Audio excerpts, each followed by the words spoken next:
nós vamos falar sobre pai precoce. Amigos telespectadores, muito já se discutiu sobre gravidez na adolescência. No entanto, pouco se falou sobre a experiência de ser pai antes da hora, mas bem antes da hora. Bota antes da hora nisto. Para falar sobre este assunto, nós convidamos Paulo Madiaró Filho, psicólogo clínico e mestre em psicologia da saúde, né? Fala um pouquinho sobre essa questão do pai precoce. Como é que isso funciona, né? De quem é o problema? É do jovem, é do pai, da mãe, da família que não conversou, do jovem que se precipitou, misturou sexo com paternidade, não tem nada a ver uma coisa com a outra? Fique à vontade. Obrigado, Dácio. Eu quero comentar, assim, na abertura você propôs que as avós e as bisas participem do programa. Claro. Então eu quero dizer que as avós e as bisas estão mais jovens, né? Estamos falando de paternidade precoce. Claro. Então as avós mais jovens e as bisas cada vez mais. O tema de extrema importância, comumente, o que nós observamos é a ênfase à maternidade precoce por razões óbvias, né? A própria condição da maternidade e o pai até certo ponto esquecido. Então vamos falar aqui, eu acho que todos esses fatores, esses elementos que você citou, são importantes, os aspectos sociais, psicológicos, do desenvolvimento, de um apelo midiático, claro, bastante Paulo, importante. você falou uma coisa importantíssima, é bem isso. Todas as reportagens, todos os enfoques, os focos das matérias, fala da mãe adolescente, da mãe jovem, não é? E sempre fala, não, quando toca no pai, não, mas ele vai ajudar, mas ele vai não sei o quê, não, mas ele fugiu, é sempre assim, ele. Quem é esse ele? Ele é um pai presente, é ele que teve no relacionamento ali. Por vezes sim, por vezes não. Eu penso até que o pai, ele não se difere do pai do primeiro filho, não é? Quer dizer, o pai do primeiro filho, a experiência do pai precoce para o pai do primeiro filho, do primeiro filho é a mesma experiência, com autorização social, porque o pai do primeiro filho, o pai maduro, o pai mais velho, ele tem autorização social. E este pai precoce, por não ter esses recursos, essas condições que envolvem aspecto socioeconômico, comumente a prevalência desta paternidade precoce. A religião também, a religiosidade de cada família, não é? Certamente, Darcy.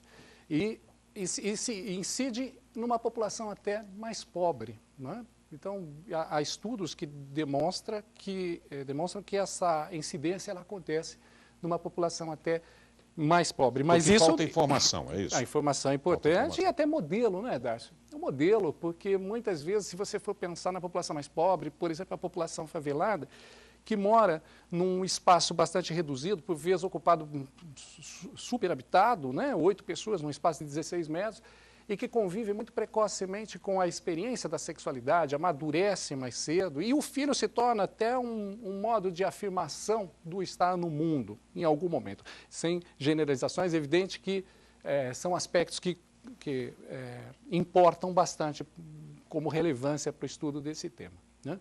Nesses relacionamentos, né, a mulher me parece a mais amadurecida. A mulher amadurece com uma velocidade um pouco maior do que o rapaz. Só que ela é mais romântica.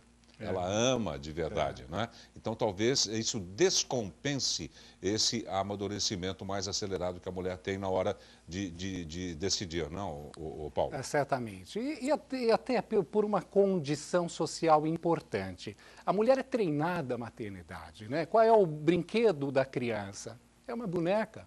Então, ela vai aprender desde muito cedo a cuidar da sua boneca, ela estabelece esta relação com a boneca e o filho a boneca é o treino para a experiência de ver o filho e o menino. Então, o menino não tem essa experiência e, de certa forma, aí a importância de se discutir a participação do menino, do garoto, porque o impacto sobre o garoto pouco discutido ele é bastante importante, marca muito fortemente, comumente marginalizado, né, Darcy? O menino, até socialmente, isso é uma marca forte, da figura do homem, não, ele só comparece no momento da experiência sexual, depois ele vai fazer isso em outro lugar, mas não é bem assim, né? Então a gente não pode, não que isso não mas existe. ele, na realidade, ele não está pensando na paternidade na hora do relacionamento, tá? Vou ser papai, quero ter um filho. Quem pensa nisso? São poucas pessoas. É preciso uma certa maturação, né? Quer dizer, no momento do envolvimento, isso comumente é discutido depois daquilo que nós chamamos de inconsequência. Né? A mulher, eu acho que, talvez não, eu acho que ela pensa assim. A mulher, opa. Pois é. Agora, até que ponto os pais do casal, não é? Tem responsabilidade na falta de ter orientado, ou ninguém segura essa moçada mesmo, ou porque não falaram dos métodos, não é? Para que a gravidez não venha antes da hora. O que faltou? O que faltou aí? Nós sabemos que hoje os meios de comunicação, eles interferem significativamente no processo de amadurecimento de uma criança. E não é incomum assistirmos cenas em que uma criança tenta imitar o adulto de um modo erotizado. Então, há uma precocidade também na erotização, uma precocidade também na expressão da sexualidade.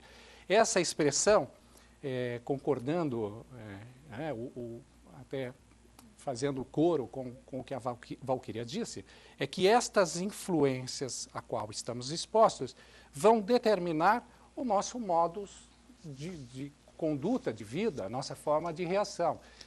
Esse é um elemento bastante importante, os referenciais e os modelos. Também a singularidade, como pontua a Valquíria, de que nós não podemos fazer temos que analisar cada caso, porque você vai encontrar isso em diferentes níveis sociais, em diferentes categorias, enfim, formas, pessoas que são orientadas e que vão apresentar esse comportamento sexual antecipado. Há estudos, inclusive, de relação patológica, por exemplo, pessoas com transtorno de déficit de atenção, né, meninas especialmente, que têm um afloramento da sexualidade mais cedo, aí você vai fazer uma relação patológica. Então, esse afloramento aconteceu, mesmo que essa influência exista do pai ou da mãe como orientação, esse afloramento vai acontecer com 12 anos, precocemente. Mas o que a mídia faz hoje é a menina com músicas, com apelos, né? Então, existe uma escola e que é muito difícil. Induz, a educação... né? Agora, se ele soubesse a diferença que faz na vida de uma pessoa, não é? Uma gravidez precoce, uma paternidade precoce, é um negócio assim impressionante. Precisava alguém chegar e explicar, olha, se isso acontecer, você vai ter de cuidar, isso aqui. Porque depois que nasce o bebezinho, entregar para a mãe ou entregar para a sogra é fácil, né? E geralmente essas pessoas entram na história. Ah, não, cuidar a gente cuida, e aí? Pois é. E é muito difícil se eximir desta responsabilidade. Claro. Tem uma frase do Aldous Huxley que ele diz assim: experiência não é o que acontece ao homem, mas o que o homem faz com que ele acontece. É verdade. E aí nós vamos, nesse sentido, eu não posso, por isso eu fiz a relação do pai do primeiro filho e da paternidade precoce, é que essa experiência se tornará conhecida a partir do acontecido. Não é? A precocidade como preocupação e como um elemento em que a família e o referencial familiar faz bastante diferença. A importância desse diálogo, certamente, né? De que se converse, de que a família tenha esta participação muito difícil, embora se fale muito hoje da sexualidade, né? Assim, existe uma abertura muito maior do que havia alguns anos atrás, ainda há uma... Então, mas como se fala? Como o jovem recebe esse tipo de informação? Como... Não é? Sim. Porque eu acho que falta esse tipo de informação até para quem já precisa. Para o jovem de 15, 16, 17, 18, não é? Agora, ela chega totalmente distorcida para os de 10, 9, 11, 12. Sim. É aí que está o perigo de tudo isso que nós estamos conversando. E a pesquisa própria, não é? A internet hoje como um meio de acesso e que você pode pesquisar o mesmo tema para um caminho bom, para um caminho ruim, não é? Quer dizer, a sexualidade pervertida ou a sexualidade como um conhecimento importante no processo de amadurecimento. Isso, esse é um exemplo até bobinho, mas é você imaginar aquela esponja de lavar louça que quando você compra no supermercado, que você tira, que é levinha, e você coloca sobre a superfície da água num balde, né? E quando você coloca, essa esponja boia, até que com o passar do tempo ela vai absorvendo essa água até tornar-se encharcada. Grosseiramente, dá para a gente pensar que essa esponja somos nós, nascemos assim, somos pessoas leves, não trazemos grandes cargas, né? Então, somos colocados neste contexto balde e nas influências água. À medida em que vamos submergindo nesta água, nós vamos nos encharcando. Este contexto, né, uma tradução, não sei se muito grosseira do que você disse, viu, Valquíria? É que estas influências que certamente têm a ver com os referenciais paternos, que têm a ver com os referenciais familiares, que têm a ver com as influências religiosas, professor, a professora de educação, de modo geral, de extrema importância até os 6 anos de idade. Essa esponja, de certa forma, ela já se encharca até os 6 anos de idade. E as respostas que eu passo a expressar a partir daí, ela tem uma influência muito relacionada a esta experiência inicial.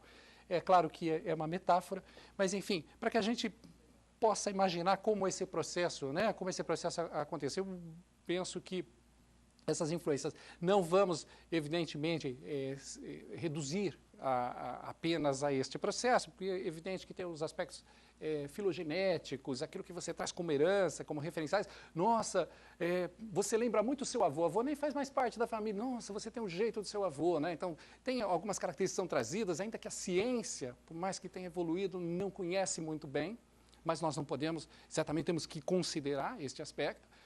Tem os aspectos religiosos, aí entra numa outra seara, não é?